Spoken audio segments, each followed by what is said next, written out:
Missing how a car theft turned into a pet owner's worst nightmare. It's basically my child. I just want her home and knowing she's safe.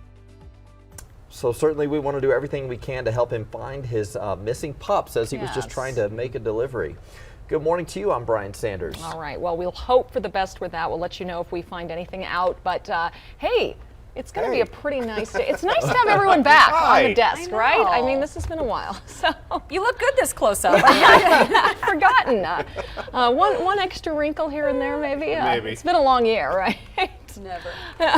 Lisa, it's going to be some nice weather today. It is beautiful out there right now. We're looking at the temperatures that are already in the 40s in some neighborhoods. In fact, close to about 50 degrees due to those westerly winds. Compared to yesterday, it's about 15 to near 20 degrees warmer than the same time yesterday. Right now, 39 in Denver. We're watching clear skies really statewide. We had a little bit of cloud cover early this morning, but what a wake-up forecast. We're going to see temps in the 30s and 40s here through early morning, and then most neighborhoods are going to be right around 48 to near, well, even 50 degrees later on this afternoon. So more melting expected today, tomorrow, Thursday, Friday. We're looking at temps that are going to be right around 50 through the end of the week. There's a couple of changes. Now the winds are picking up today. We're tracking a weak cold front tomorrow, so it's going to bring a little light snow to the high country on Wednesday. That's right around 1 o'clock tomorrow afternoon.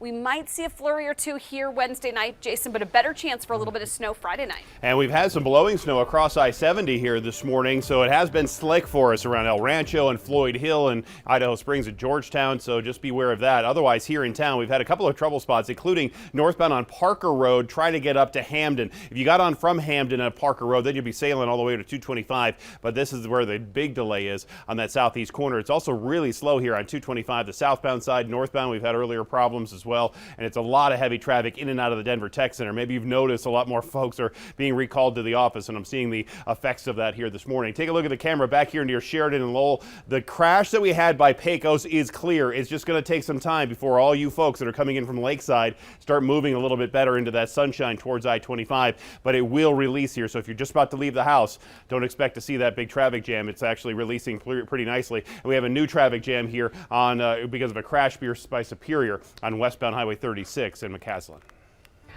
Nearly 1 year since one of the worst things imaginable happened here. The King Soopers off Table Mesa in Boulder is set to reopen. It's certainly been a tough year. The store has been closed since last March when a mass shooting killed 10 people. But today we'll get our first look inside the renovated store. Tomorrow the store plans to hold a reopening ceremony, first to honor the victims. So we're going in depth this morning with an update on where the case stands today.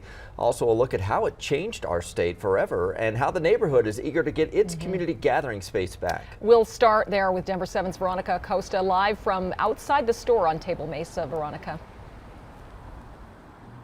Well, on the outside, the Table Mesa King Soopers, it looks completely different than it did nearly a year ago, but still, it means so much to the people who live here, right? If you all remember, we heard from so many people who live in these neighborhoods who told us that this was a gathering spot for them, their kids. They would come here after school, buy a quick snack. Parents would come greet each other here during their morning, afternoon, and evening grocery runs, and they are waiting for the day tomorrow when those doors open back up. People who work across the street from here at the local library telling us they are waiting for the same thing.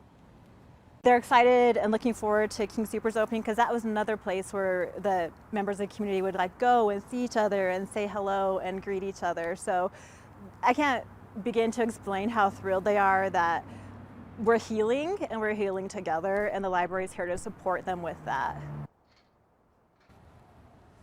And Shannon Kincaid, she's the branch library manager at George Reynolds. The library itself, it was closed when 10 people were killed at King Soopers nearly a year ago. It reopened late last year. Since then, she's been able to watch the rebuilding process day by day. She's gotten that front row seat to community members walking by, watching, waiting for their neighborhood grocery store to reopen. It's just, I guess, a testament to the community of how things get shattered and they slowly rebuild and come together again. The actual grocery store, it reopens tomorrow morning, but before that can happen, there will be a ceremony outside, and we'll bring that to you live. We're live in Boulder this morning. I'm Veronica Acosta, Denver 7. Hopefully that helps in the healing process. Thank you, Veronica. Colorado has passed 3 new laws in hopes of preventing another tragedy like the King Soopers shooting. One prevents people convicted of certain violent misdemeanors from being able to buy a gun. Another created a special agency under the state health department to make policy recommendations to reduce shootings. And the third allows local governments to pass stricter gun laws than the state laws. Boulder City Council will discuss gun violence prevention at its meeting tonight.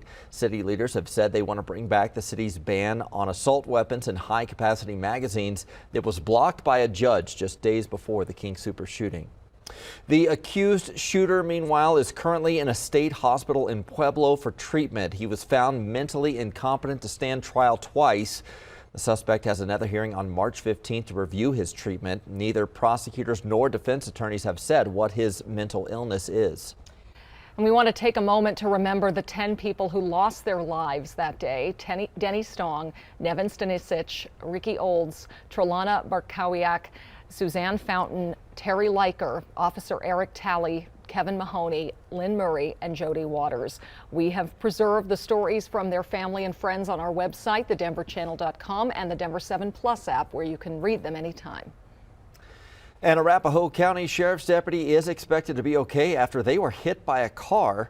This happened yesterday near Crest Hill Avenue and St. Paul Way in Centennial. Deputies were responding to a call for an unwanted person at a home, but when they arrived, the suspect allegedly ran down the deputy. Other deputies then chased the driver, who crashed into a tree and was arrested. City of Denver is pouring millions more dollars into a homeless assistance program for its safe outdoor spaces. Denver 7's Christian Lopez joins us live, and this program hopes to help those on the street transition into more stable housing. Christian. Yeah, and the city is showing faith in this program by giving them an additional $4 million in funding.